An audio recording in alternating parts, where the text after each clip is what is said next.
Good morning friends. நிறைய கோயில்கள் ரொம்ப ஃபேமஸ் நம்ம கேள்விப்பட்ட கோயிலெலாம் போய் பார்த்துருவோம். ஆனால் அது பக்கத்துலேயே ஒரு ஜஸ்ட் ஒரு 1 கிலோமீட்டர் இல்லை ஈவன் 100 மீட்டர் தொலைவில் கூட பக்கத்துலேயே ஒரு கோயில் ஒன்று இருக்கும். அது அவ்வளோ ஃபேமஸாக இருக்காது, அதெல்லாம் நம்ம மிஸ் பண்ணிட்டோம். ஆனால் இதில் இது புதுசாக தோன்ற கோயில் ரொம்ப ஃபேமஸ் ஆகிருக்கும். அவரோட இருக்கிறதுனாலேயோ அவரை உள்ளே வச்சுருக்கிற அந்த இதில் இருக்கிற கோயிலினுடைய பராமரிப்புனாலே விசேஷனாலே வேறு ஏதாவது கொஞ்சம் புதுசாக வந்த கோயிலாக இருக்கும். ஆனால் அது பக்கத்தில் இருக்கிறது மிகவும் பழமை வாய்ந்த கோயிலாக இருக்கும்.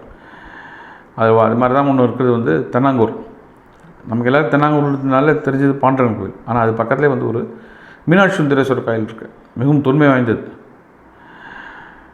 அது எப்படி அவனோட வரலாற்று சிறப்பு என்ன, அந்த கோயில் உள்ள எப்படி அதை பற்றிலாம் தெரிஞ்சுக்கலாம் வாங்க. ராதே கிருஷ்ணா. எல்லாருக்கும் நமஸ்காரம். தென்னாங்கூர் ஸ்ரீ மீனாட்சி சுந்தரேஸ்வர சுவாமி ஆலயம். இந்த ஸ்தலம் மதுரை மீனாட்சியம்மன் அவதாரம் பண்ணின ஸ்தலம். மதுரை ஆட்சி பண்ண மலையத்வஜன்ற பாண்டியராஜாவுக்கு குழந்தை பாக்கியம் கிடையாது. மலையத்வஜ பாண்டியராஜா, காஞ்சனமாலை மகாராணியவா 2 பேரும் தினமும் பூஜை பண்ணும்போது சுவாமிகிட்ட பிரார்த்தனை பண்ணுறா, தன்னுடைய ராஜ்யத்துக்கு ஒரு வாரிசு வேணும் அப்படின்னு தினமும் பூஜை பண்ணும்போது சுவாமிகிட்ட பிரார்த்தனை பண்ணுறா. ஒரு நாள் பூஜை பண்ணும்பொழுது சுவாமி அசரீரியா ஷடாரண்ய க்ஷேத்திரத்துக்கு போ, அங்கே சப்தரிஷிகள் தபஸ் பூஜைகள் பண்ணிட்டுருக்கா, அவளை போய் பாரு, உபாயம் கிடைக்கும் அப்படின்னு சொல்கிறா. இந்த தென்னாங்கூர் க்ஷேத்திரத்துக்கு அதனால ஷடாரண்ய க்ஷேத்திரம்னு பேர். திருவண்ணாமலையிலேருந்து வேலூர் வரலுமே ஷடாரண்யமாக இருந்த பகுதி தான். ஷட்னா 6, ஆரண்யம்னா காடு. 6 காடுகள் சேர்ந்தமாக இருந்திருக்கு. அதுதான் நீ வேலூர் பக்கத்தில் இருக்கக்கூடிய ஆற்காடு. 6 காடுன்றது தான் நாடலோட ஆற்காடு அப்படின்னு மாறி இருக்குது. இந்த மலையத்வஜ மகாராஜாவும் காஞ்சனமாலையும் இந்த ஷடாரண்ய நட்சத்திரம் எங்கே இருக்குது அப்படின்றத கண்டுபிடிச்சி இங்கே சப்தரிஷிகள் தபஸ் பூஜைகள் பண்ணிட்டு இருக்காங்க சுவாமிக்கு. அந்த சப்தரிஷிகள்கிட்ட சுவாமி அசரீரியாக சொன்ன விஷயத்த சொல்லி தன்னுடைய ராஜ்யத்துக்கு வாரிசு வேணும் அப்படின்னு சொல்லி ஒரு உபாயம் கேட்குறா. அதுக்கு அந்த சப்தரிஷிகள் சொல்கிறா, ஒரு புத்திரகாமேஷ்டி யாகம் பண்ணினா உன்னுடைய ராஜ்யத்துக்கு வாரிசு கிடைக்கும் அப்படின்னு சொல்கிறா. புத்திரகாமேஷ்டி யாகம் அப்படின்றது குழந்தை வரத்தை வேண்டி செய்யக்கூடிய ஒரு மிகப்பெரிய யாகம். அந்த யாகத்தை பண்ணினா குழந்தை பாக்கியம் தப்பாமல் கிடைக்கும் அப்படின்றது ஐதீகம்.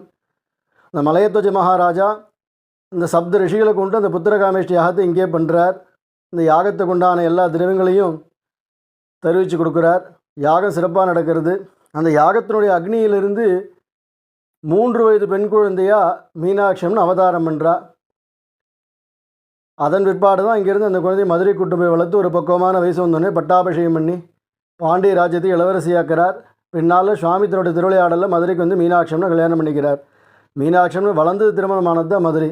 பிறந்து இந்த தென்னாங்கூரில் இது காஞ்சி மகாபரிவர் சங்கராச்சாரிய சுவாமிகள் தான் கல்வெட்டு வளர்ச்சி ஆதாரமாக குருஜி ஹரிதாசகிரி சுவாமிகள்கிட்ட இந்த விவரத்தை சொல்லியிருக்கார். ஹரிதாஸ்கிரி சுவாமிகள் இந்த பாண்டரங்கன் கோயில் கட்டுறதுக்காக ஏற்பாடுகள் பண்ணிட்டு இருக்கும்போது இந்த வேலையானது கொஞ்சம் தடைப்பட்டு நிற்கிறது.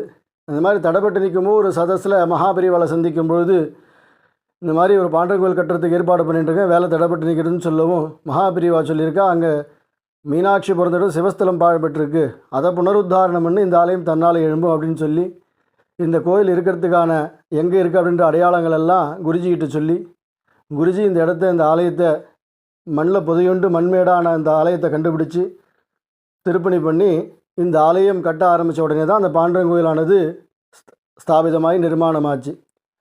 அதனால் மகாபரிவா சொன்னது நமக்கு வரலாறு.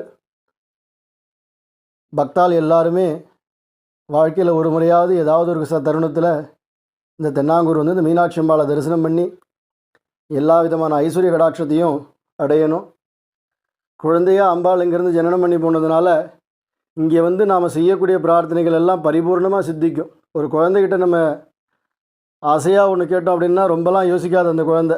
சட்டுன்னு கொடுக்கணும் அப்படின்னு நினச்சா பட்டுன்னு கொடுத்துரும். பெரியவாக தான் நம்ம 1008 யோசனை பண்ணுவோம், இது நமக்கு நாளைக்கு வேண்டுமே, நாளைக்கு வேணுமே, இதுக்கு வேண்டுமே, அதுக்கு வேணும்னு நமக்கு பல யோசனையாக இருக்கும். குழந்தைகிட்ட அந்த யோசனை கொடுக்கணும்னு நினச்சினா டப்புன்னு கையில் கொடுத்துரும். அது மாதிரி அம்பாள் இங்கேருந்து குழந்தையாக போனால், அதனால் இங்கே நீங்கள் பிரார்த்தனை பண்ணேன்னா எல்லாமே பரிபூர்ணமாக அம்பாள் அந்த அனுகிரகத்தை பரிபூர்ணமாக அவங்களுக்கு திவ்யமாக பண்ணுவாள். பக்தால் எல்லாருமே இந்த ஆலயத்துக்கு வாங்கோ, அம்பாளை தரிசனம் பண்ணுங்கோ.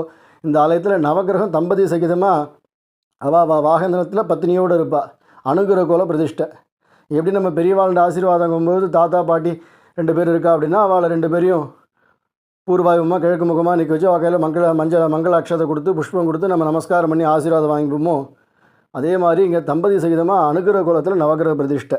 ஏன்னா மலையத்துவஜ பாண்டியராஜாக்கே இங்கே வந்து தோஷம் நீங்க குழந்தை பாக்கியம் கிடைச்சது அப்படின்றதுனால இங்கே வரக்கூடிய குழந்தை பாக்கியம் வேண்டி வரக்கூடிய எல்லாருக்கும் அந்த சந்தான பாக்கியத்தை அம்பாள் கொடுக்கணும், அந்த கிரகதோஷ நிவாரணமாகணும் அப்படின்றதுனால இங்கே நவகிரக கோலங்கள் வந்து அனுகிரக கோலத்தில் தம்பதி சகிதமாக பிரதிஷ்டை. அதுவும் ஒரு பரிகார ஸ்தலம். பக்தால் வந்து அவசியம் அந்த ஆலயத்துக்கு வந்து அம்பாளை தரிசனம் பண்ணி சத்புத்திர சந்தான பாக்கியத்தை அடையணும் அப்படின்னு கேட்டுக்கணும். ராதே கிருஷ்ணா.